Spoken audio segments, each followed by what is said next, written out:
Suamiku menikahiku karena aku kaya bukan karena cinta. Assalamualaikum warahmatullahi wabarakatuh. Halo Bunda sahabat Ainun.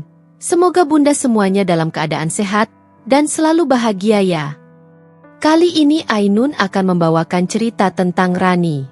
Rani, seorang wanita mandiri dan kaya raya, menemukan kebahagiaan dalam diri Dani, seorang pria sederhana yang tampak tulus mencintainya. Meskipun keluarga Rani curiga dengan kesederhanaan Dani yang kontras dengan kekayaannya. Sebelum Ainun lanjut, absen yuk Bunda, dari kota mana saja? Dan buat yang sudah like, komen dan subscribe semoga rezekinya dilancarkan ya. Yuk, langsung saja kita mulai kisahnya. Kilau ribuan kristal dari lampu gantung raksasa yang menjuntai di Grand Ballroom Hotel Adi Mulia membiaskan cahaya keemasan ke setiap sudut ruangan, seolah menaburi kemewahan pada setiap inci karpet bludru dan tirai sutra. Rani, dalam gaun pengantin rancangan desainer ternama yang bertabur payet dan brokat Italia, berdiri anggun di tengah panggung pelaminan. Ia bak bidadari yang baru saja turun dari hayangan, memancarkan aura kebahagiaan yang begitu murni hingga menyilaukan mata siapapun yang memandangnya. Di sampingnya, Dani, pria yang kini resmi menjadi suaminya, terlihat sedikit kaku dalam setelan jas hitam yang baru dibelinya seminggu lalu. Jas itu terasa agak kebesaran di bahunya yang tidak terlalu lebar, namun tak mengurangi kebahagiaan yang terpancar dari senyumnya yang tulus. Tangannya menggenggam erat jemari Rani, seolah tak ingin melepaskan, seolah memastikan bahwa semua ini bukan mimpi belaka. Pandangan mata Dani, yang coklat hangat dan sederhana, memancarkan ketulusan yang Rani yakini lebih dari apapun di dunia ini. Di balik tatapan itu, ada cinta yang murni dan tanpa pamrih. Sebuah janji yang tak terucap namun begitu kuat terasa. Namun, di antara orkestra yang mengalunkan melodi romantis dan tawariang para tamu, sayup-sayup terdengar bisikan. Bisikan itu bukan tentang keindahan pesta, melainkan tentang ketidaksesuaian yang kasat mata.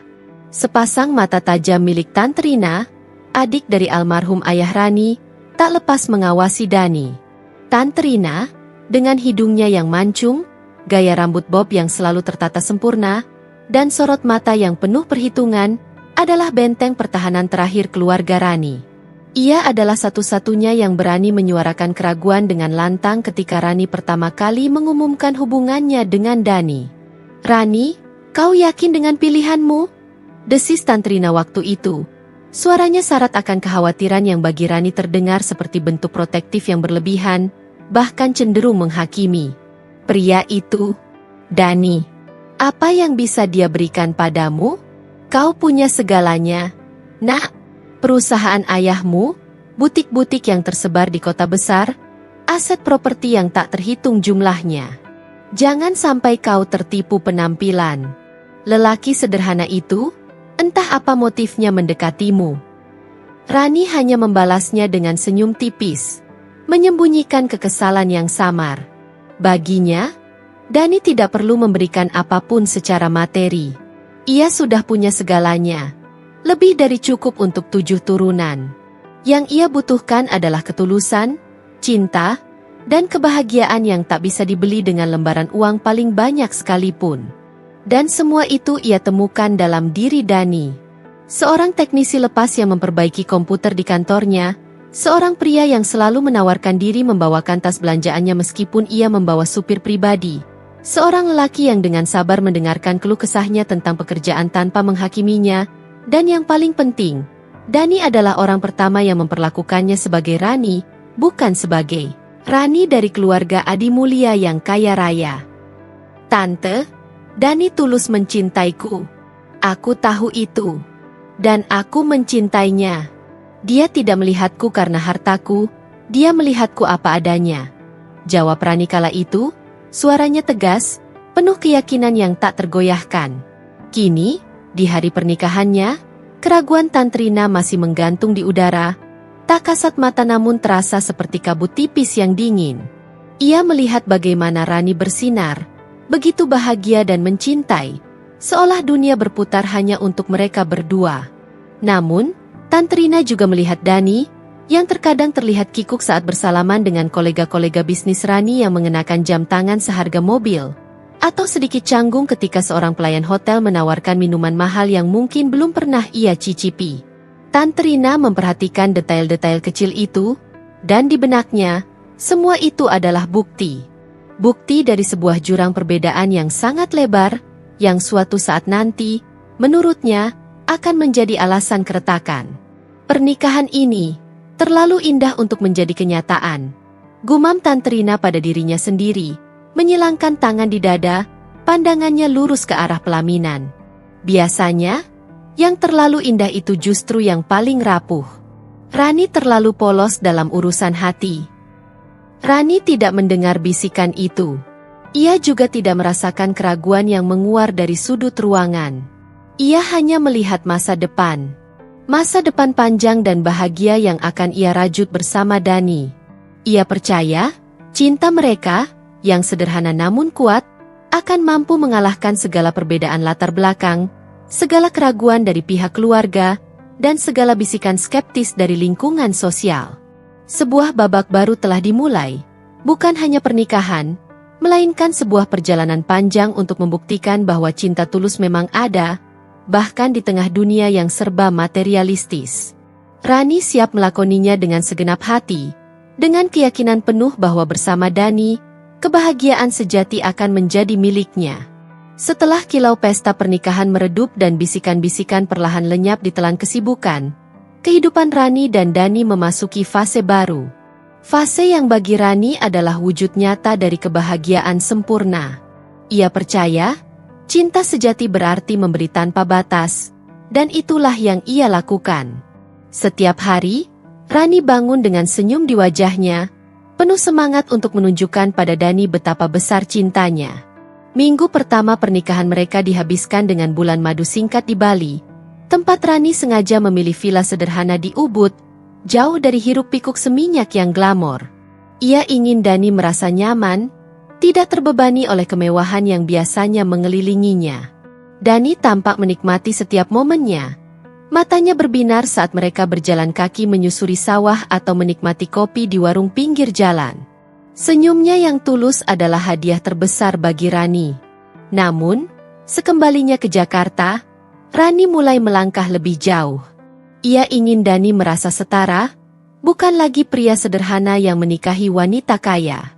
Ia ingin Dani memiliki pegangan, kekuatan, dan otonomi. Satu sore, saat mereka bersantai di ruang keluarga, Rani menyodorkan beberapa berkas penting di hadapan Dani. "Ini, sayang," ujar Rani lembut, menunjuk salah satu dokumen. "Ini adalah akta pengelolaan PT Adi Mulia Group. Aku ingin kamu jadi salah satu direktur utama. Kita bisa mengelolanya bersama." Dani tertegun. Matanya membelalak, raut wajahnya menunjukkan perpaduan antara terkejut dan sedikit kebingungan. "Aku? Direktur utama? Rani, aku tidak punya pengalaman di bidang bisnis sebesar itu. Aku hanya teknisi." Rani menggenggam tangan Dani, meyakinkannya. "Justru itu. Kamu cerdas, sayang. Aku percaya kamu bisa belajar dengan cepat. Aku akan membimbingmu, dan para manajer yang sudah berpengalaman juga akan membantumu. Aku ingin kamu punya peran besar di perusahaanku, di perusahaan kita." Dani akhirnya setuju, meski dengan keraguan yang samar. Rani melihat itu sebagai kerendahan hati. Ia yakin Dani hanya perlu waktu untuk beradaptasi. Dan benar saja, Rani dengan sabar memperkenalkan Dani pada seluk-beluk bisnis, membawanya ke rapat-rapat penting, dan memastikan semua karyawan menghormatinya sebagai direktur baru. Tak hanya itu, Rani ingin memastikan Dani memiliki semua yang ia butuhkan untuk merasa nyaman dan berkelas.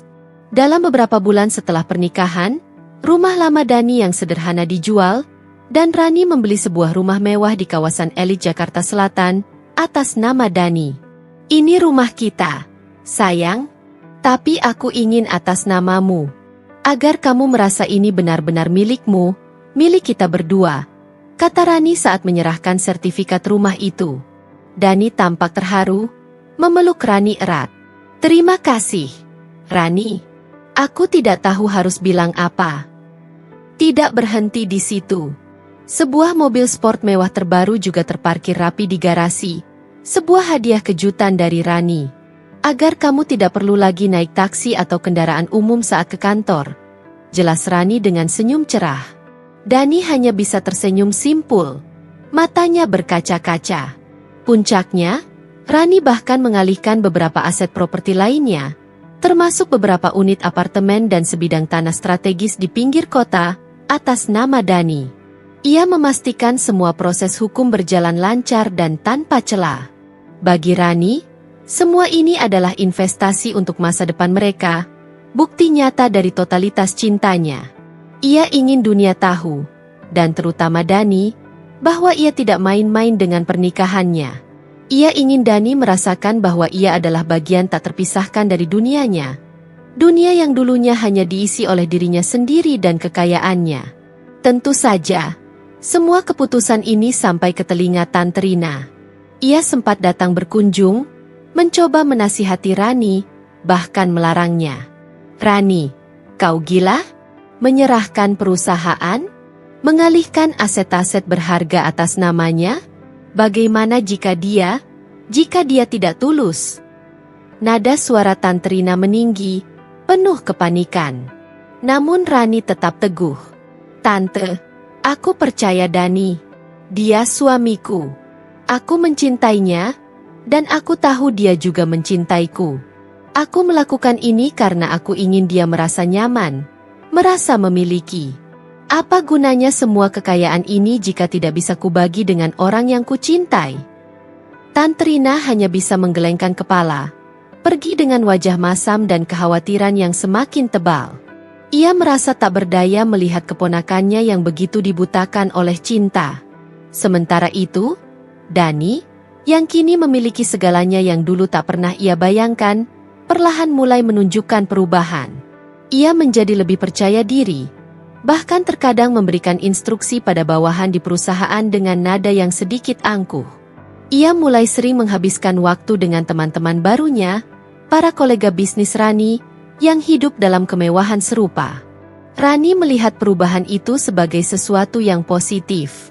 Dani mulai beradaptasi, menjadi bagian dari dunianya. Segalanya terasa sempurna, bagaikan dongeng yang baru dimulai. Awalnya, perubahan itu datang secara halus, nyaris tak terasa. Seiring berjalannya waktu, setelah segala kemewahan dan kekuasaan dipegang Dani, senyumnya yang dulu tulus perlahan-lahan menyusut. Tawa renyah yang selalu mengiringi canda mereka mulai jarang terdengar.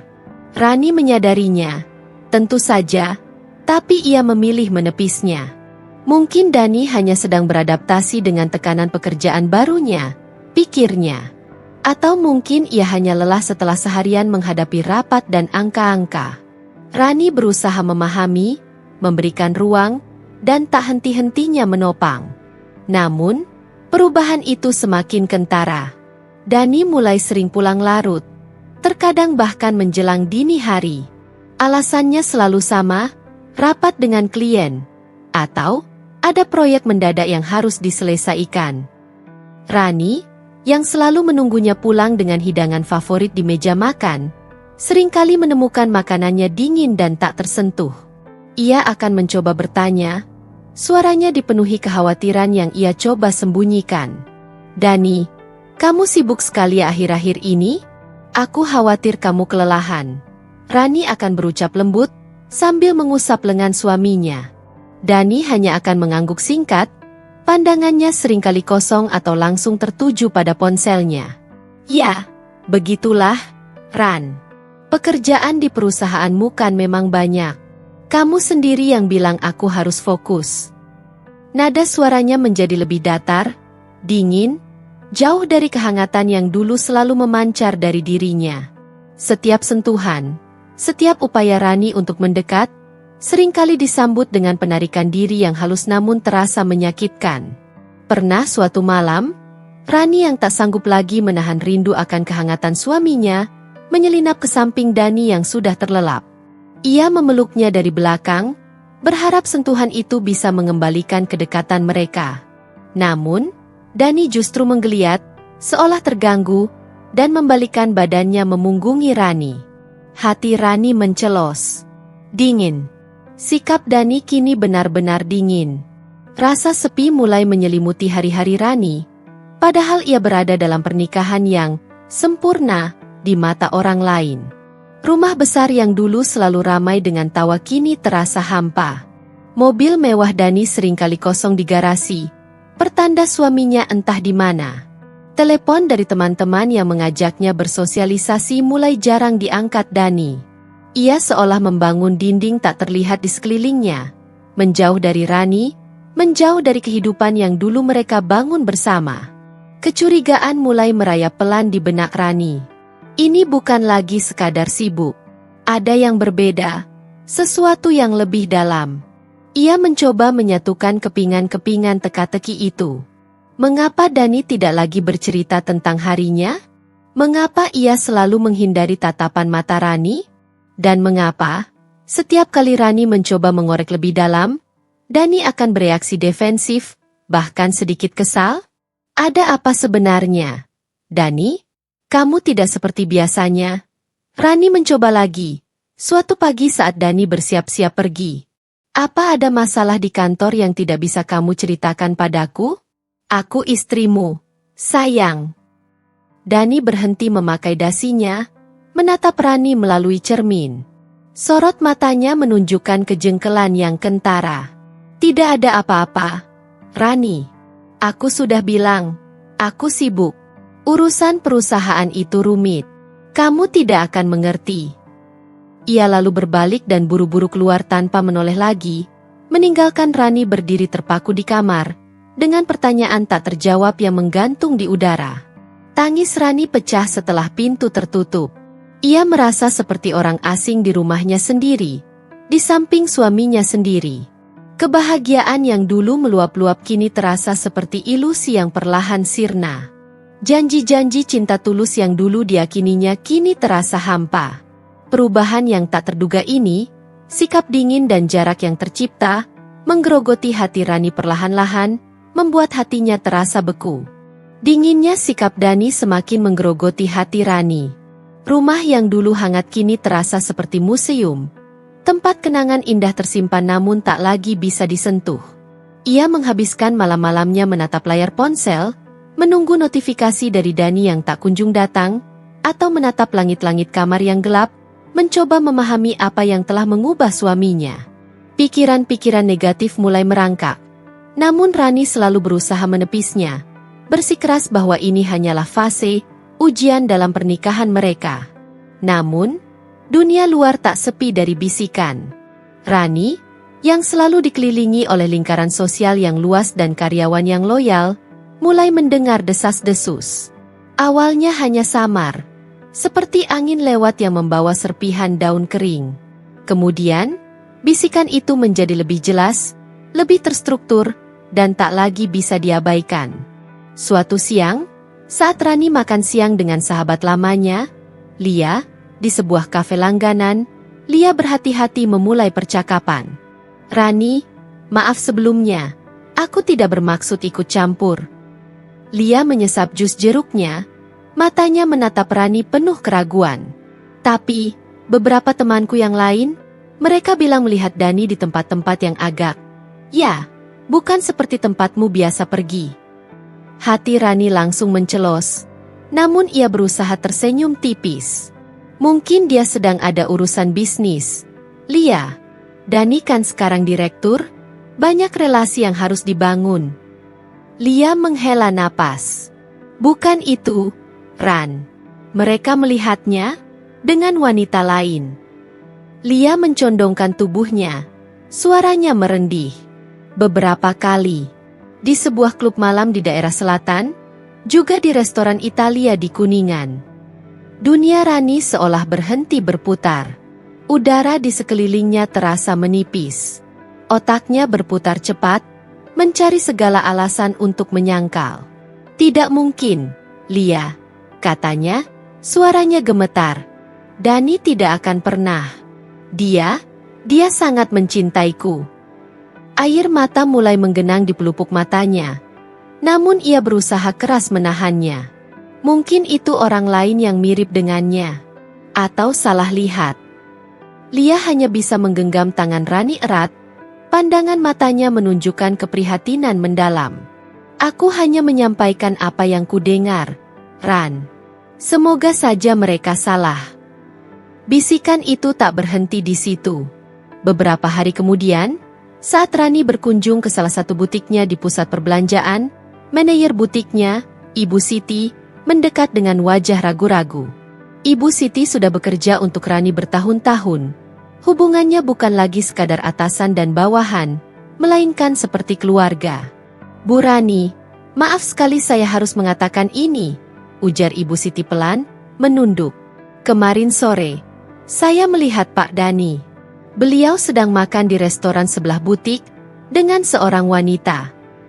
Jantung Rani berdebar kencang. Ia merasakan gelombang dingin menjalar di punggungnya. Makan dengan seorang wanita? Mungkin itu relasi bisnis, Bu Siti. Klien. Rani mencoba bersikap tenang, meskipun ada gemuruh badai di dalam hatinya. Tapi Bu, mereka terlihat sangat dekat. Ibu Siti melanjutkan, nadanya penuh kehati-hatian. Wanita itu merangkul lengan Pak Dani. Dan saya sempat mendengar Pak Dani memanggilnya dengan panggilan, sayang. Kata, sayang, itu menghantam Rani bagai palu godam. Kata yang hanya ia dan Dani yang tahu. Kata yang dulu selalu diucapkan Dani dengan penuh kelembutan hanya untuknya. Pandangan Rani berkunang-kunang. Ia memegang erat meja di depannya, berusaha menopang tubuhnya yang tiba-tiba terasa lemas. Tidak, Bu Siti. Rani menggelengkan kepalanya kuat-kuat, berusaha meyakinkan dirinya sendiri lebih dari Ibu Siti. Itu pasti salah paham. Suami saya tidak akan melakukan itu. Dia sedang sibuk mengurus pekerjaan, saya tahu itu. Ia berusaha menyangkal, mati-matian menolak kenyataan pahit yang mulai merangkak naik ke permukaan. Ia masih percaya bahwa suaminya, Dani, pria sederhana yang ia cintai dan ia berikan segalanya, tidak akan pernah mengkhianatinya. Malam itu, Rani tak bisa tidur. Kata-kata Lia dan Ibu Siti terus terngiang di telinganya, berputar-putar seperti rekaman rusak. Ia menatap ke samping, ke arah bantal Dani yang kosong. Hatinya perih. Apakah kepercayaannya, cintanya yang begitu besar, telah membutakannya? Apakah ia terlalu naif? Air mata akhirnya tumpah, membasahi bantalnya, mencerminkan badai yang berkecamuk di dalam jiwanya. Untuk pertama kalinya, rasa curiga itu tidak lagi bisa ia tepis. Bisikan-bisikan itu kini terasa seperti kebenaran yang kejam. Malam-malam Rani kini dipenuhi kegelisahan. Bisikan-bisikan itu, ditambah dengan sikap dingin Dani, terus menghantuinya. Ia tak bisa lagi menyangkal, tak bisa lagi lari dari keraguan yang tumbuh menjadi rasa sakit yang menusuk. Hatinya yang dulu dipenuhi keyakinan kini diselimuti ketakutan. Ia tahu, satu-satunya cara untuk mengakhiri siksaan ini adalah dengan menemukan kebenaran. Sekejam apapun itu. Pagi itu, Rani memutuskan untuk bertindak. Ia membatalkan semua jadwalnya, mengabaikan panggilan telepon dari kantor. Dengan hati berdebar dan pikiran kalut, ia meminta sopir pribadinya, Pak Budi, untuk mengikutinya dari jauh, seandainya ia membutuhkan bantuan. Pak Budi, yang sudah bekerja puluhan tahun untuk keluarga Rani, meliriknya dengan khawatir, namun tak berani bertanya. Rani mengendarai mobilnya sendiri, menjaga jarak aman di belakang mobil Dani yang melaju keluar dari gerbang rumah. Tangan Rani mencengkeram kemudi erat, buku-buku jarinya memutih. Jantungnya berdetak tak karuan, seolah ingin melompat keluar dari dadanya. Ia berdoa dalam hati, berharap semua ini hanyalah kesalahpahaman, bahwa Dani akan menuju kantor dan ia hanya akan menemukan bukti kesibukannya. Namun, rute yang diambil Dani tidak menuju kantor. Mobilnya melaju ke arah selatan, menuju kawasan perkantoran elit yang juga banyak terdapat hotel-hotel mewah. Perut Rani terasa mual. Ia terus mengikuti, melewati beberapa blok, Hingga akhirnya mobil Dani memasuki area parkir sebuah hotel bintang 5 yang cukup ternama. Rani memarkir mobilnya agak jauh, di balik pepohonan rindang. Ia mematikan mesin, tubuhnya bergetar. Dari tempatnya, ia bisa melihat Dani keluar dari mobilnya. Ia mengenakan kemeja rapi dan celana bahan yang dulu Rani belikan. Namun, langkahnya tidak menuju lobi utama sendirian. Seorang wanita muda muncul dari pintu masuk hotel. Rambutnya panjang tergerai, mengenakan gaun selutut yang elegan, dan tas tangan branded yang Rani kenal harganya tidak murah. Rani melihat Dani tersenyum. Bukan senyum tipis atau senyum datar yang biasa ia lihat belakangan ini. Itu adalah senyum lebar, tulus, penuh kehangatan, senyum yang dulu hanya ditujukan padanya. Dunia Rani seolah berhenti berputar. Udara di paru-parunya menipis, napasnya tercekat. Ia menyaksikan Dani meraih tangan wanita itu, menggenggamnya erat, lalu menariknya mendekat untuk mengecup keningnya dengan mesra. Pemandangan itu bagai pukulan telak di ulu hati Rani. Sebuah belati tajam menghunjam tepat di jantungnya. Air mata langsung membanjiri pipinya, mengaburkan pandangan. Ini bukan lagi bisikan, bukan lagi keraguan. Ini adalah kenyataan pahit yang terpampang jelas di depan matanya.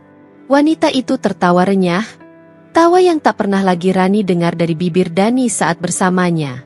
Mereka berbicara sebentar, saling melempar senyum dan tatapan mesra, seolah dunia ini hanya milik mereka berdua. Kemudian, Dani merangkul pinggang wanita itu dan mereka berjalan beriringan, memasuki lobi hotel. Rani hanya bisa menatap. Tubuhnya membeku dalam keterkejutan dan rasa sakit yang luar biasa. Ia merasa kosong, hampa, seolah seluruh jiwanya telah direnggut paksa. Semua yang ia yakini, semua kepercayaannya pada Dani, semua cintanya yang ia berikan tanpa batas, kini hancur berkeping-keping di hadapan matanya. Pernikahan yang terlalu indah itu kini terasa seperti lelucon yang kejam. Kepalanya terasa pening, namun ia memaksa dirinya untuk mencoba melihat lebih jelas, mencoba mengidentifikasi wanita itu. Wajah itu terasa familiar. Di mana ia pernah melihatnya? Otaknya yang kalut mencoba memutar kembali memori.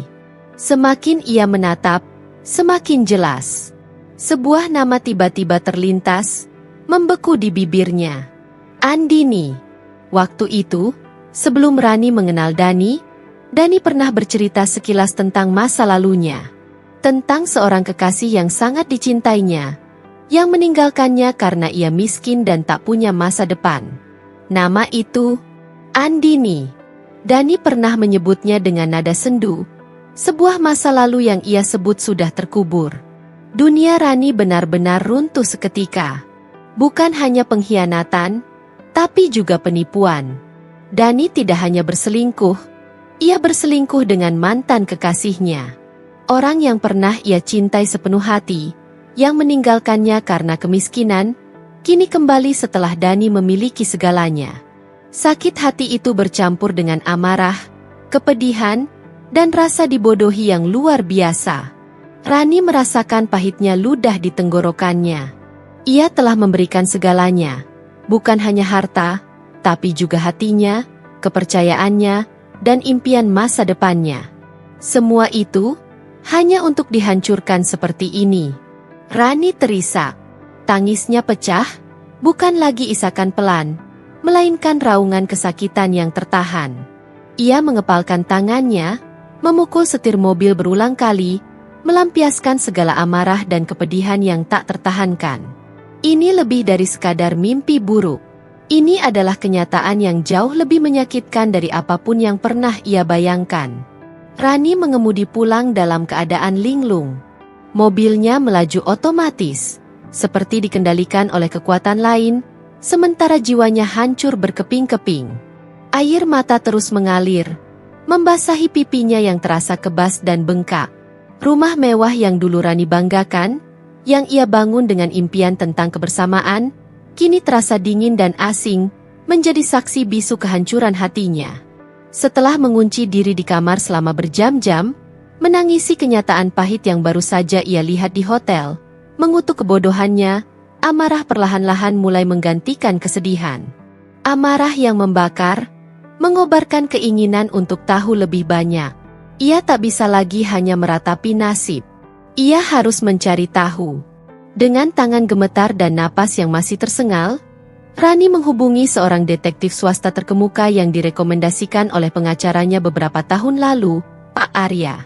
Pak Arya, saya butuh bantuan Anda. Ini sangat mendesak.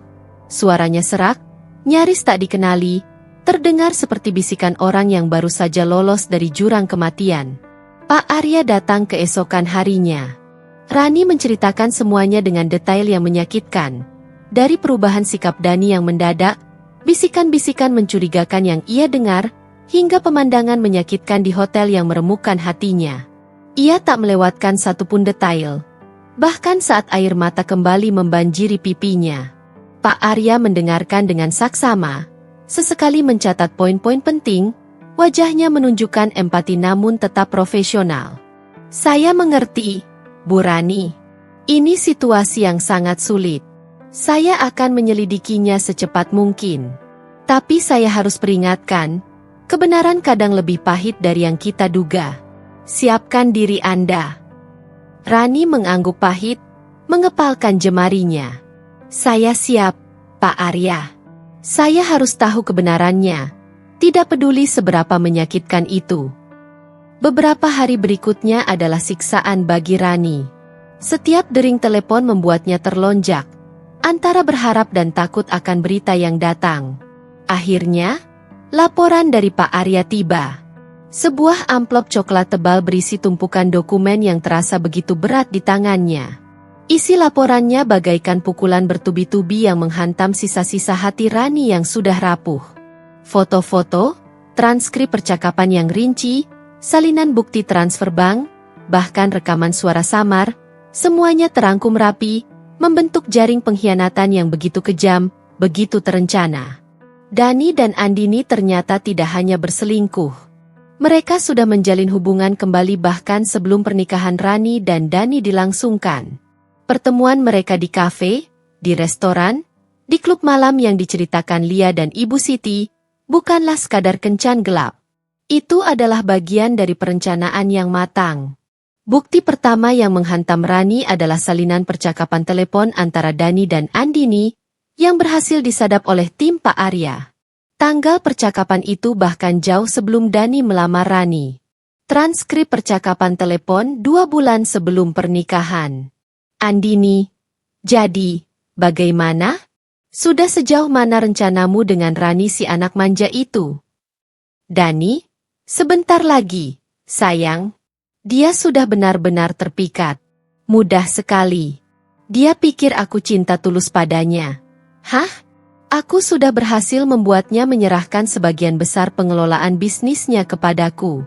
Dia bahkan sudah mulai bicara soal mengalihkan saham perusahaan dan beberapa aset pribadi.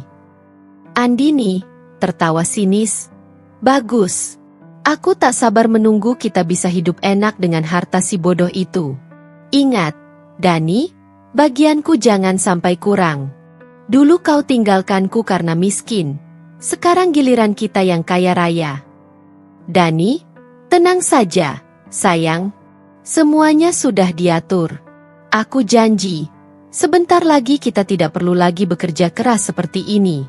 Semua akan jadi milik kita berdua. Bersabarlah sedikit. Mata Rani memanas, darahnya mendidih. Kalimat-kalimat itu menusuknya lebih dalam daripada belati manapun. Si anak manja, buta karena cinta, mudah sekali, si bodoh itu. Ia merasa seluruh tubuhnya bergetar hebat, merasakan mual yang luar biasa. Ia telah dibodohi, dipermainkan, dan dijadikan alat dalam sebuah sandiwara kotor. Kemudian, ada deretan foto yang menunjukkan Dani dan Andini bertemu dengan seorang pengacara, bukan pengacara perusahaan Rani yang biasa menangani urusannya, melainkan pengacara lain yang namanya kini tertera di beberapa berkas pengalihan aset. Tanggal pertemuan itu, hanya seminggu setelah pernikahan Rani dan Dani. Pertemuan-pertemuan itu terus berlanjut secara berkala. Bahkan ketika Rani sedang bulan madu dengan Dani, mereka bertemu untuk menyusun strategi, mengatur detail hukum, dan memastikan setiap langkah penipuan itu berjalan mulus. Mereka sudah merencanakan ini sejak awal, Bu Rani, jelas Pak Arya dalam laporannya, seolah mengulang kembali kesimpulan pahit itu. Dani sengaja mendekati Anda, menggunakan pesona kesederhanaan dan ketulusan palsu untuk mendapatkan kepercayaan dan simpati Anda. Andini, mantan kekasihnya, ternyata kembali ke kehidupannya setelah mengetahui potensi, mangsa, yang Dani dapatkan. Mereka bekerja sama, merancang skenario ini untuk menguras kekayaan Anda. Dunia Rani runtuh untuk kedua kalinya, lebih parah dari sebelumnya. Bukan hanya pengkhianatan cinta, tapi sebuah penipuan besar-besaran yang diskenariokan dengan rapi, sistematis, dan tanpa sedikit pun belas kasihan. Ia telah menjadi korban dari sandiwara cinta yang kejam, sebuah plot yang diatur sejak awal. Setiap momen manis, setiap pandangan tulus yang ia yakini dari Dani, setiap janji yang terucap di bibirnya, semuanya adalah kebohongan yang dirangkai dengan sempurna, ditujukan untuk satu tujuan, menguasai hartanya. Rani mengingat kembali bagaimana Dani begitu rendah hati, menolak tawaran jabatan direktur, bagaimana ia terharu menerima rumah dan mobil mewah. Semua itu adalah bagian dari akting, bagian dari rencana licik untuk membuat Rani semakin percaya dan semakin rela menyerahkan segalanya. Ia bahkan teringat bagaimana Dani dengan sangat meyakinkan berkata, "Aku tidak butuh hartamu, Rani. Aku hanya butuh kamu." Kalimat itu kini terdengar seperti ejekan paling menyakitkan yang pernah ia dengar seumur hidupnya. Air mata Rani kini bukan lagi karena kesedihan, melainkan kemarahan yang membara. Kemarahan pada Dani yang manipulatif, pada Andini yang keji, dan yang paling menyakitkan, kemarahan pada dirinya sendiri yang begitu bodoh, naif, dan buta karena cinta. Ia telah menyerahkan segalanya. Perusahaan yang dibangun ayahnya, aset yang tak ternilai, kepercayaan yang tulus, dan yang paling berharga, hatinya, kepada seorang penipu ulung. "Mereka benar-benar mempermainkanku," bisik Rani, suaranya tercekat, terdengar putus asa namun ada nada lain yang mulai muncul. Ia mengepalkan tangannya kuat-kuat, merasakan kuku-kukunya menusuk telapak tangannya hingga meninggalkan bekas kemerahan. Rasa sakit fisik itu tak seberapa dibandingkan dengan rasa sakit di hatinya yang terkoyak. "Ini tidak akan kubiarkan. Tidak akan semudah itu mereka mengambil semua yang kumiliki." Di balik air mata dan kehancuran, api perlawanan mulai menyala di dalam diri Rani. Kebodohan dan kepolosan telah berakhir. Ia bukan lagi wanita polos yang dibutakan cinta. Ia adalah Rani Adimulia, wanita yang mandiri dan kuat, yang telah tertipu, dikhianati, dan dibohongi secara kejam. Kini, ia akan bangkit. Bukan untuk meratapi apa yang hilang, tapi untuk mendapatkan kembali apa yang telah dicuri darinya, dan untuk membuat mereka yang telah menghancurkannya membayar mahal, jauh lebih mahal dari yang bisa mereka bayangkan. Setelah badai amarah mereda, yang tersisa di hati Rani adalah kekosongan dan tekad membara. Dengan bukti-bukti dari Pak Arya di tangannya, Rani tahu ia tidak bisa lagi tinggal diam. Ia mulai menyusun rencana, berdiskusi panjang dengan pengacara kepercayaannya, Bapak Harso, seorang praktisi hukum senior yang dikenal karena ketegasannya. Mereka merancang strategi untuk mengembalikan asetnya dan menyeret Dani ke meja hijau atas penipuan yang dilakukannya. Rani mempersiapkan diri untuk perang hukum. Sebuah pertarungan yang pasti akan menguras tenaga dan emosi. Namun, takdir punya cara sendiri untuk menambah luka. Satu sore, beberapa minggu setelah Rani mengetahui kebenaran pahit itu, sebuah amplop coklat tebal tergeletak di atas meja di ruang tamu. Amplop itu tidak beralamat pengirim. Hanya nama Rani tercetak rapi di bagian depan. Jantung Rani berdegup kencang dengan firasat buruk. Tangannya gemetar saat ia merobek amplop itu. Isi di dalamnya membuat darahnya berdesir dingin. Itu adalah surat panggilan sidang cerai. Dari Dani. Dunia Rani seolah berhenti berputar untuk kesekian kalinya. Otaknya menolak mencerna. Ia membaca lagi dan lagi. Setiap kata terasa seperti tamparan keras di wajahnya. Dani yang menggugat cerai? Setelah semua yang ia lakukan? Setelah ia mengambil segalanya? Kertas itu terasa dingin di tangannya. Namun api kemarahan dalam dirinya justru membakar lebih dahsyat. Lebih jauh lagi, poin-poin dalam gugatan cerai itu ditulis dengan narasi yang begitu keji, memutarbalikan fakta, dan menuduh Rani sebagai pihak yang bersalah.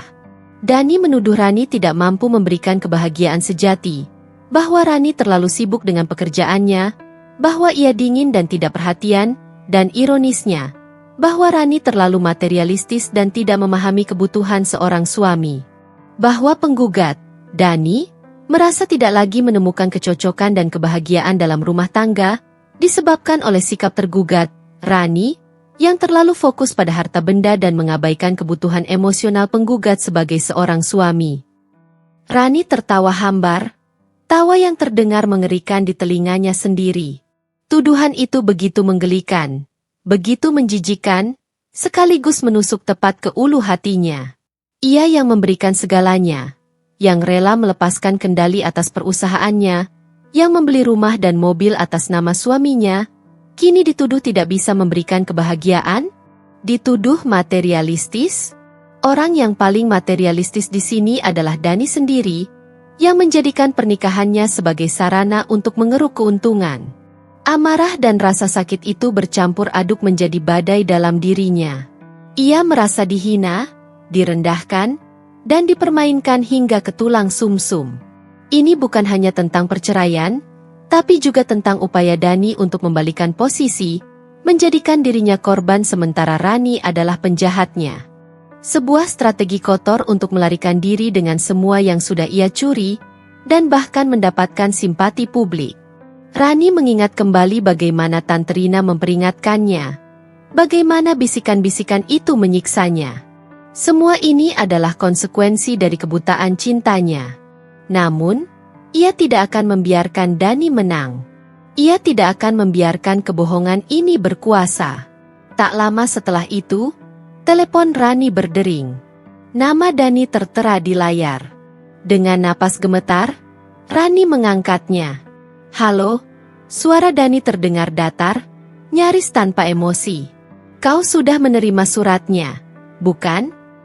Rani merasakan tenggorokannya tercekat. "Apa maksud semua ini, Dani?" Suaranya bergetar, meskipun ia berusaha keras menahannya. "Setelah semua yang kulakukan untukmu, kau berani menggugat cerai dan menuduhku seperti itu?" Terdengar tawa kecil dari ujung sana, tawa yang membuat darah Rani mendidih. "Apa lagi yang harus kulakukan, Rani? Aku sudah mendapatkan semua yang kuinginkan. Percuma saja bertahan dalam pernikahan tanpa cinta." "Tanpa cinta? Kau bicara cinta?" Rani tak bisa lagi menahan amarahnya. "Kau penipu. Semua ini adalah rencanamu sejak awal. Kau mendekatiku hanya demi hartaku. Kau dan Andini." "Cukup," suara Dani meninggi, namun masih ada nada dingin yang menusuk. "Aku tidak akan membahas hal-hal konyol itu. Intinya, aku sudah tidak bahagia. Hidupku bersamamu terasa kosong. Kau tidak bisa memberiku kebahagiaan yang ku mau." Rani merasa seperti dihantam keras. Ini bukan hanya penipuan. Ini adalah pembunuhan karakter secara terang-terangan. Dani tidak hanya ingin melepaskan diri, ia ingin menghancurkan reputasi Rani, membuat dirinya terlihat bersih. "Kau akan membayar semua ini, Dani," bisik Rani. Suaranya kini berubah dingin dan penuh ancaman. "Kau pikir bisa mengambil semuanya dan pergi begitu saja? Kau salah besar. Aku tidak akan membiarkannya. Aku bersumpah, kau akan menyesali semua ini." Dani hanya tertawa lagi. Tawa meremehkan yang membuat Rani ingin mencekiknya. "Kita lihat saja di pengadilan, Rani. Jangan terlalu yakin. Aku punya pengacara yang handal." Panggilan terputus. Rani menjatuhkan ponselnya ke sofa. Dadanya naik turun dengan cepat. Ia menatap surat gugatan cerai di tangannya, Matanya berkilat tajam. Kebahagiaan yang terlalu indah itu kini benar-benar menjadi neraka. Tapi Rani tidak akan menyerah. Pertarungan sebenarnya baru saja dimulai, dan ia tidak akan membiarkan dirinya kalah begitu saja. Ia akan bangkit dari kehancuran ini, dan membuat Dani membayar setiap tetes air mata dan setiap pengkhianatan yang ia lakukan. Setelah panggilan telepon terakhir dengan Dani, dan surat gugatan cerai yang menuduhnya dengan keji tergeletak di meja, dunia Rani benar-benar berubah menjadi abu. Kemarahan yang membara perlahan-lahan terkikis oleh rasa putus asa yang dalam. Ia telah bersumpah untuk bangkit, untuk melawan. Namun kenyataan memukulnya lebih keras dari yang ia duga. Dampak dari pengalihan aset mulai terasa. Dani, yang kini menduduki posisi direktur utama dan memiliki saham mayoritas berkat tipuan liciknya, dengan cepat menunjukkan taringnya. Ia mulai membuat kebijakan-kebijakan yang merugikan, mengabaikan saran para manajer senior yang loyal kepada Rani, dan memprioritaskan proyek-proyek fiktif yang hanya menguntungkan dirinya dan Andini. Laporan keuangan yang biasanya rapi kini berantakan, diselubungi kerugian-kerugian misterius. Bu Rani, maaf, tapi Pak Dani baru saja membatalkan kesepakatan penting dengan klien lama kita, lapor Sekretaris Rani, Mbak Mia, suatu pagi dengan suara cemas. Dia bilang, klien itu sudah tidak relevan. Padahal, klien itu menyumbang pendapatan besar untuk perusahaan. Rani hanya bisa memijat pelipisnya. Apalagi yang dia lakukan? Tanyanya lelah. Dia juga menolak tawaran investasi dari investor Korea yang sudah kita persiapkan berbulan-bulan. Bu, tambah Mbak Mia. Dan anehnya, dia tiba-tiba mengalihkan dana investasi itu ke proyek pembangunan di daerah yang tidak jelas prospeknya. Perusahaan Adi Mulya Group, yang dibangun oleh almarhum ayahnya dengan keringat dan dedikasi puluhan tahun, kini diambang kekacauan. Rani, yang dulu memimpin dengan cekatan, kini merasa tak berdaya. Setiap kali ia mencoba masuk ke kantor, ia dihadapkan pada tatapan curiga dari beberapa karyawan yang kini loyal pada Dani, atau tatapan iba dari mereka yang masih setia padanya namun tak bisa berbuat banyak. Aksesnya terhadap data-data penting dibatasi, dan ia bahkan beberapa kali dicegah masuk ke ruang rapat dewan direksi yang kini didominasi oleh orang-orang pilihan Dani. Bisnisnya, jantung hidupnya, kini perlahan-lahan dikoyak dari dalam. Tidak hanya bisnis, kepercayaannya hancur berkeping-keping. Bukan hanya pada Dani, tapi juga pada penilaiannya sendiri. Bagaimana bisa ia, wanita cerdas dan mandiri, begitu buta? Begitu mudahnya percaya pada seorang penipu? Rasa bersalah dan penyesalan menggerogoti jiwanya. Ia merasa bodoh, naif, dan rentan. Aku tidak percaya aku sejatuh ini, bisiknya pada dirinya sendiri, suatu malam di kamar tidurnya yang gelap. Ia memandang pantulan dirinya di cermin. Wajah pucat, mata sembab, dan sorot mata yang kosong.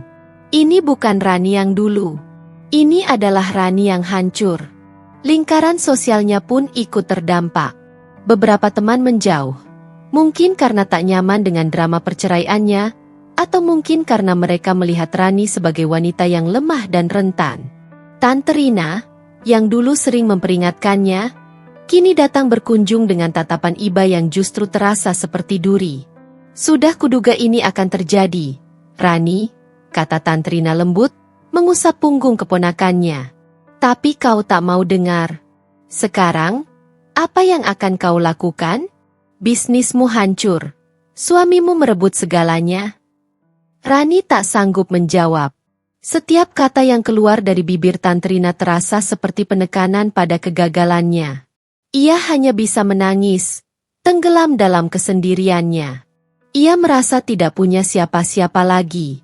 Ibunya sudah lama meninggal. Ayahnya menyusul setahun yang lalu. Ia adalah anak tunggal. Kini, dengan hancurnya pernikahannya dan terancamnya bisnisnya, Rani merasa benar-benar sendiri di dunia ini. Hari-harinya kini hanya ditemani air mata dan luka batin yang menganga. Ia seringkali terbangun di tengah malam dengan keringat dingin, teringat senyum licik Dani atau tawa Andini. Nafsu makannya menghilang, tidurnya tidak tenang. Berat badannya menurun drastis, dan lingkaran hitam di bawah matanya semakin pekat. Ia terkurung dalam kesedihan dan keputusasaan, terjebak dalam labirin pengkhianatan yang tak berujung. Rani merasa seperti boneka yang talinya telah diputus.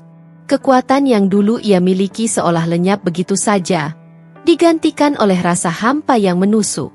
Ia melihat dirinya di ambang kehancuran, bukan hanya secara finansial, tapi juga mental dan emosional. Sebuah kebahagiaan yang terlalu indah telah berbalik menjadi mimpi buruk terburuknya.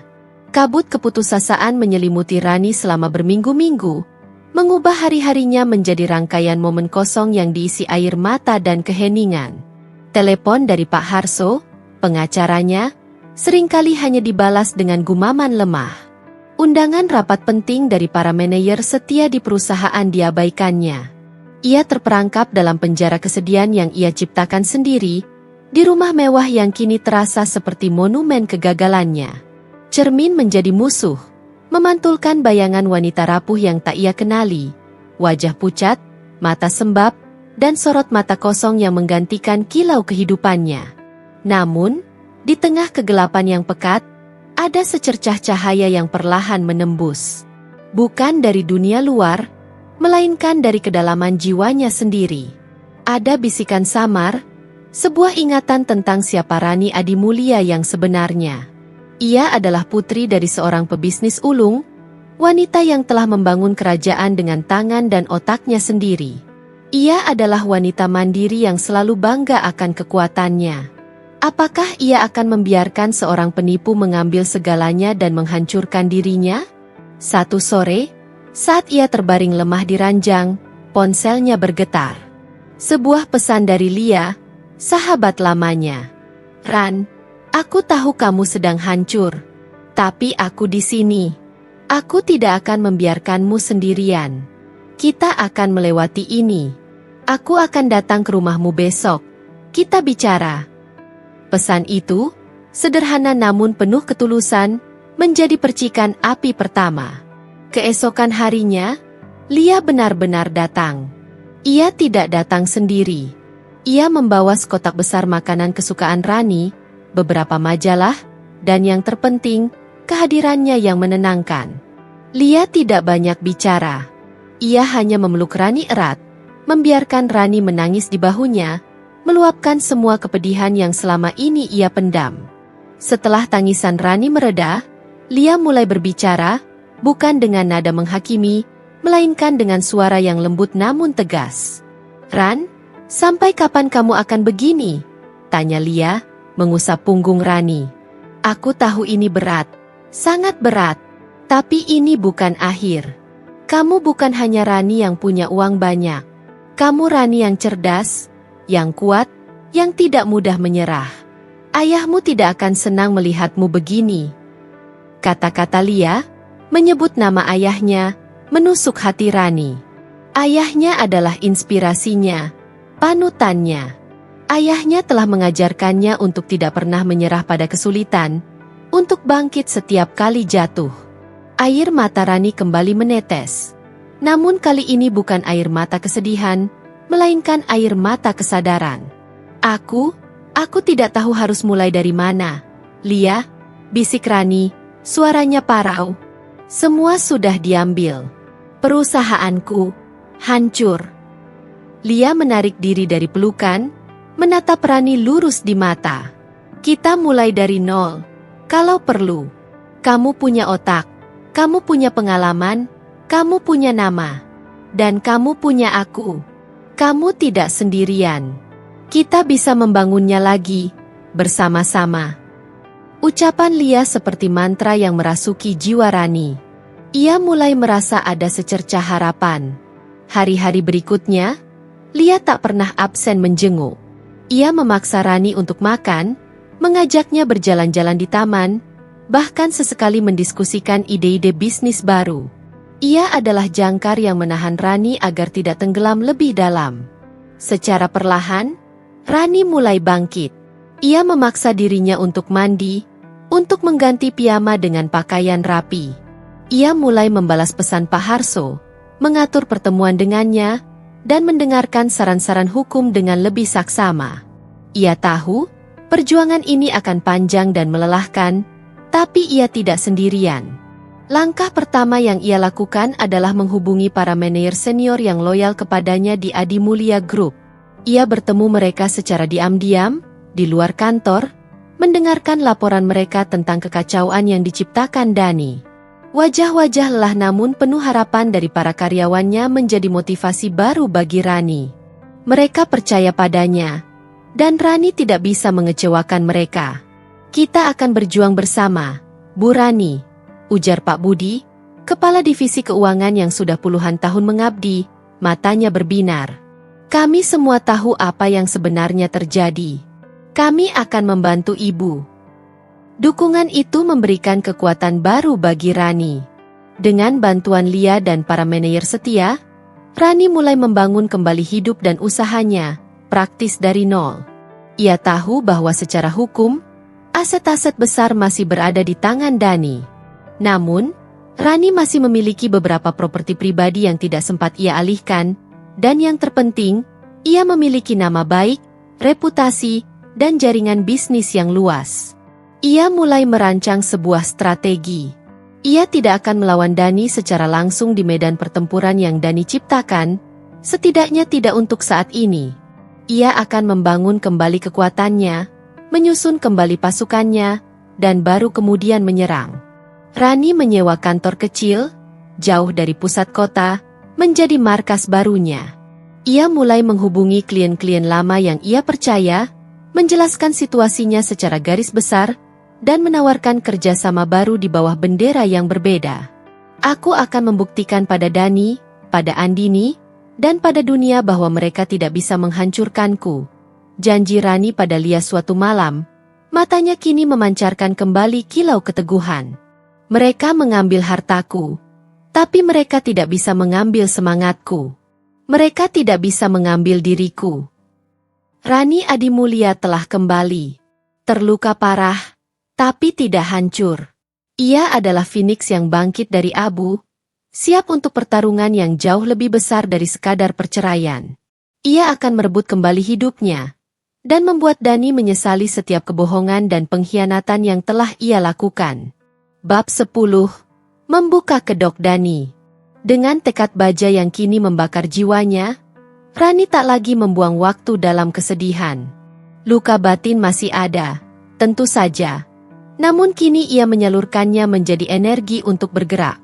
Ia bukan lagi wanita yang terpuruk, melainkan seorang strategis yang cerdik, siap untuk mengambil kembali apa yang menjadi haknya.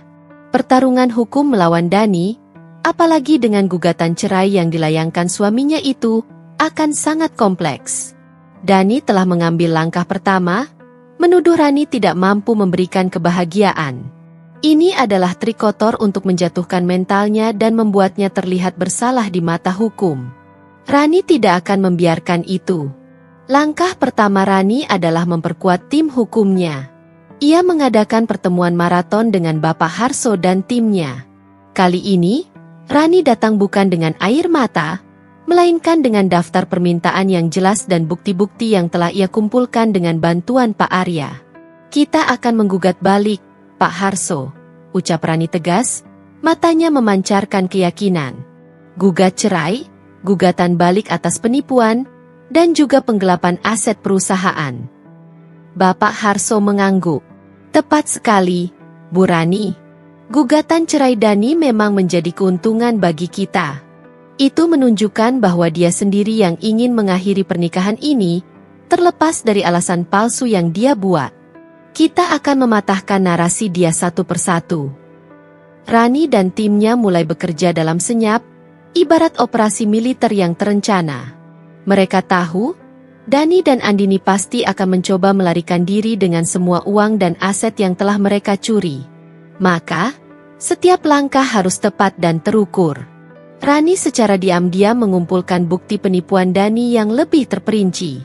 Dengan bantuan tim forensik digital yang disewa Pak Harso, mereka berhasil meretas beberapa akun email lama Dani dan Andini yang terkait dengan masa lalu mereka, serta menemukan jejak komunikasi yang lebih jauh membuktikan konspirasi mereka. Ada email-email lama yang menunjukkan Andini dan Dani terus berhubungan. Bahkan saat Dani pertama kali berpacaran dengan Rani. Transkrip email lama 6 bulan sebelum pernikahan Rani. Andini, jadi, bagaimana kabar si ATM berjalan MU itu? Sudah sejauh mana kemajuanmu? Dani, jangan sampai kau gagal kali ini. Dani, santai saja, sayang. Dia sudah makan umpan. Sebentar lagi cincin akan kusematkan. Begitu menikah, hartanya akan jadi harta Gonogini. Kita hanya perlu sedikit bersabar dan bermain peran. Jangan sampai kau muncul dulu di hadapannya. Selain itu, mereka menemukan bukti transfer dana dari rekening perusahaan ke rekening pribadi Dani dan Andini yang disamarkan sebagai pembayaran vendor fiktif. Rani juga bekerja sama dengan beberapa karyawan setia di Adimulia Group yang diam-diam merekam percakapan dan mengumpulkan dokumen-dokumen yang menunjukkan Dani melakukan penggelapan dana dan pengambilan keputusan yang merugikan perusahaan demi keuntungan pribadinya. Semua itu dikumpulkan dan dianalisis, menjadi tumpukan berkas yang semakin menebal di meja Bapak Harso. Ini adalah kasus penipuan terstruktur yang sangat rapi, Bu Rani, kata Bapak Harso, menunjuk tumpukan berkas di mejanya. Bukti-bukti ini akan sangat kuat di pengadilan. Kita akan menunjukkan kepada hakim bagaimana pernikahan Anda adalah bagian dari skenario licik mereka. Strategi hukum Rani tidak hanya berfokus pada pengadilan. Ia juga mulai bergerak di ranah publik, namun dengan sangat hati-hati. Ia sengaja tidak memberikan pernyataan apapun kepada media, membiarkan rumor dan spekulasi tentang dirinya dan gugatan cerai Dani berkembang. Ia ingin Dani merasa di atas angin, merasa bahwa ia telah menang dan Rani terpuruk. Ini adalah bagian dari rencana Rani untuk membuat Dani lengah. Biarkan dia merasa menang sementara, Pak Harso, ujar Rani dengan senyum tipis yang syarat makna. Semakin tinggi dia terbang, semakin keras dia akan jatuh.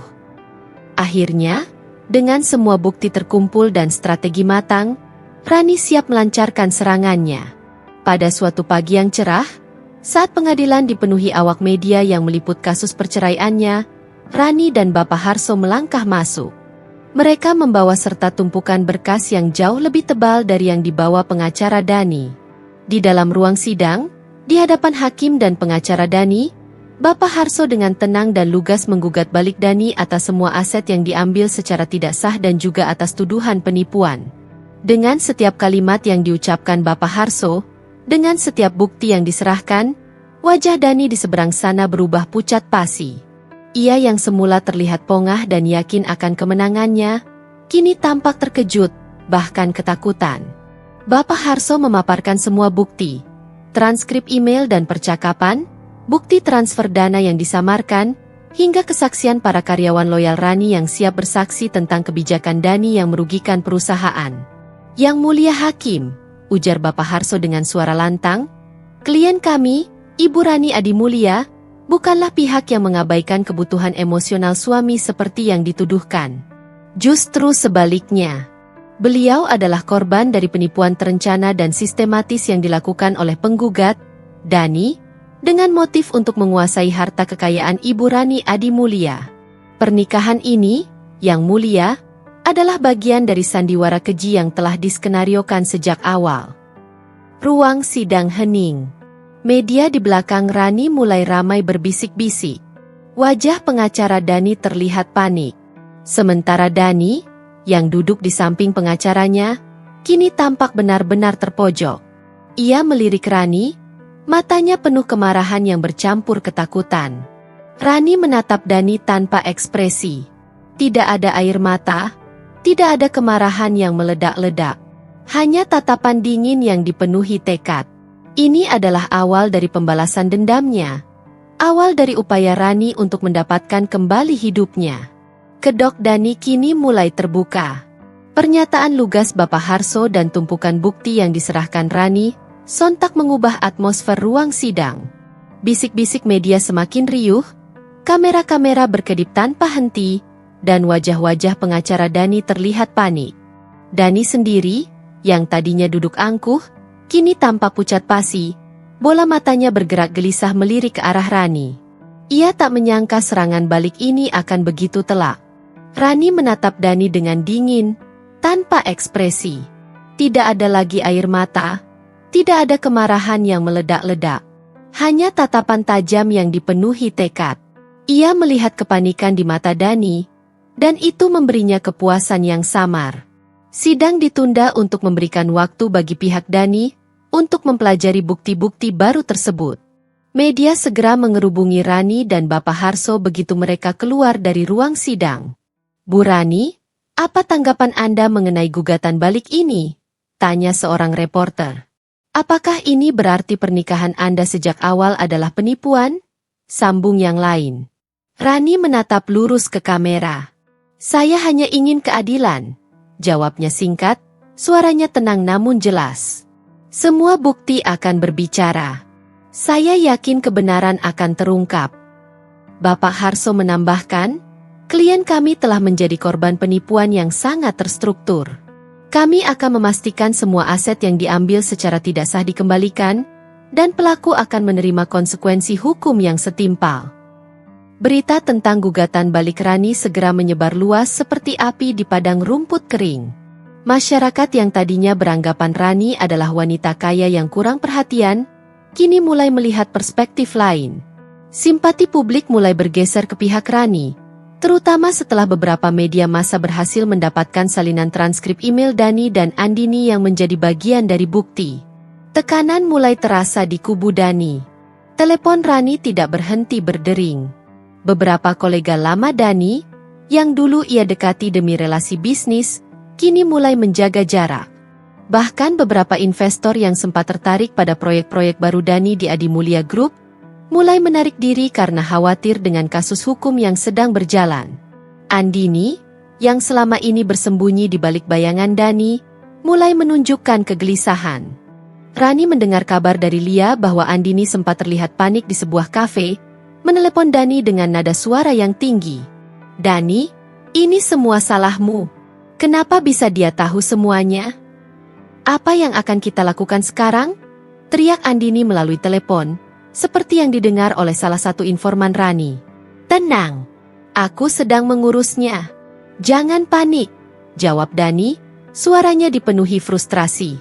Di sisi lain, Dani sendiri mulai merasakan dampak langsung. Ia sering terlihat tegang di kantor, berteriak pada bawahan, dan semakin paranoid. Ia tahu posisinya kini di ujung tanduk.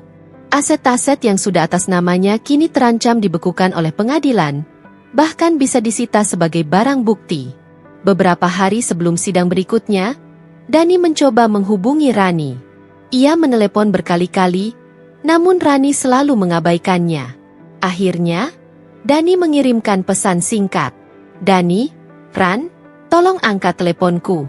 Kita perlu bicara. Ini semua bisa diselesaikan baik-baik. Rani membaca pesan itu, bibirnya menyunggingkan senyum sinis. Baik-baik?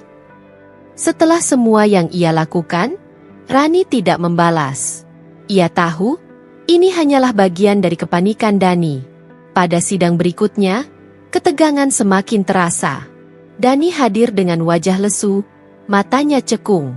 Pengacaranya mencoba membantah semua bukti yang diserahkan Rani, namun argumen mereka terdengar lemah dan tidak meyakinkan. Bapak Harso dengan tegas mematahkan setiap sanggahan, menghadirkan saksi ahli forensik digital yang menjelaskan secara detail bagaimana data-data itu diperoleh dan validitasnya. Bahkan beberapa karyawan Adimulya Group yang setia pada Rani memberikan kesaksian yang memberatkan Dani. Yang mulia hakim, ujar salah satu karyawan, Pak Budi, dengan suara bergetar namun tegas, Pak Dani seringkali mengambil keputusan yang aneh. Dana perusahaan dialihkan ke rekening pribadi yang bukan milik perusahaan. Ketika saya mencoba bertanya, beliau selalu mengancam akan memecat saya. Wajah Dani semakin memucat. Ia tak mampu mengangkat kepalanya. Pandangannya kosong, terarah pada lantai. Ia tahu, kedoknya benar-benar telah terbongkar.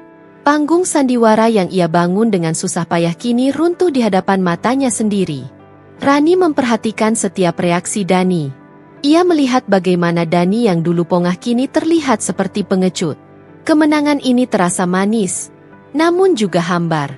Ia telah mendapatkan keadilan, namun luka di hatinya masih belum sepenuhnya sembuh. Ini hanyalah permulaan dari perjuangan panjang. Pertarungan hukum itu akhirnya usai. Palu hakim telah diketuk, mengakhiri drama panjang yang menguras jiwa dan raga Rani. Dani dinyatakan bersalah atas penipuan dan penggelapan aset. Ia harus mengembalikan seluruh harta Rani yang dicurinya dan menghadapi hukuman pidana. Andini, sebagai kaki tangan dan otak di balik sebagian rencana, juga menerima konsekuensi hukum yang setimpal. Keadilan telah ditegakkan, namun kemenangan itu datang dengan harga yang sangat mahal. Rani berdiri di luar gedung pengadilan, membiarkan embusan angin menerpa wajahnya. Tidak ada euforia, tidak ada sorak gembira. Hanya kelegaan yang hampa. Media masih mengerubunginya. Namun kali ini, tatapan mereka adalah rasa hormat, bukan lagi rasa ingin tahu yang menghakimi. Ia menjawab pertanyaan dengan tenang, ringkas, dan penuh martabat. Saya hanya ingin mengatakan bahwa kebenaran pada akhirnya selalu menemukan jalannya, ucap Rani, suaranya mantap. Proses ini sangat berat, namun saya bersyukur bisa melewatinya. Semoga ini menjadi pelajaran bagi kita semua. Ketika akhirnya ia sendiri, di dalam mobil bersama Pak Budi yang setia, Rani menghela napas panjang. Ia meraih ponselnya. Ada pesan dari Lia. Aku bangga padamu, Ran. Sangat bangga. Air mata Rani menetes. Namun kali ini bukan air mata kesedihan, melainkan keharuan dan rasa syukur atas sahabat yang selalu ada di sisinya. Beberapa bulan berlalu, Adi Mulia Group kembali berada di bawah kendali Rani sepenuhnya. Dengan kerja keras dan bantuan tim loyalnya, ia berhasil menstabilkan kembali perusahaan, bahkan meluncurkan beberapa inovasi baru yang menjanjikan. Rani kembali menjadi pemimpin yang disegani, namun ada perubahan mendasar dalam dirinya. Rani tidak lagi sama. Wanita yang dulu sangat percaya pada dongeng cinta dan rela menyerahkan segalanya kini telah tiada. Ia menjadi wanita kuat yang berhati bijak. Bekas luka pengkhianatan itu terukir dalam-dalam di hatinya, tidak akan pernah hilang. Luka itu adalah pengingat konstan akan kerapuhan kepercayaan dan pahitnya pengkhianatan.